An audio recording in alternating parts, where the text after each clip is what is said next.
এলো। আর বৌমা কাকে বলছেন? আমি আপনার বৌমা ঠৌমা না, বৌমা মাই ফুট। এমনি এরকম একটা ভিখারির দশা পরিবার, তার মধ্যে আবার বৌমা করতে করতে আসছে। শুনুন, আমার বয়ে গেছে আপনার বৌমা হতে। সুমি, কি আবল তাবল বলছো? উনি আমার মা হয়। তুমি আমার মায়ের সাথে এরকম করে ব্যবহার করতে পারো না। কি? এই বুড়িটা তোমার মা হয়? ইস, সো চিপ।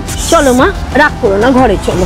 তোর ছাড়ুন তো আপনি, আমরা বয়ে গেছি ভাঙাচোরা ঘরে গিয়ে বসতে। ইস, আমার তো গটা ঘিনঘিন করছে। শুনুন, আপনার এই ভাঙাচোরা ঘরের থেকে না আমার বাড়ির বাথরুমটা অনেক বেশি ভালো। সুমি, তুমি কিন্তু আমার মায়ের সাথে এরকম ব্যবহার করতে পারো না। আমি তো এই সুমিকে চিনতেই পারছি না। আমি যে সুমিকে ভালোবেসেছিলাম সেই সুমি আমাকে কতটা ভালোবাসতো, আমাকে কতটা বুঝতো। সুমি, তুমি একবার ভাবো, তুমি আমাকে কত প্রতিশ্রুতি দিয়েছিলে আমরা দুজনে একসাথে ভালোভাবে থাকবো, আমরা কত কিছু করব। সত্যি সুমি, আমি তোমাকে জাস্ট চিনতে পারছি না। তুমি এরকম কি করে করতে পারো?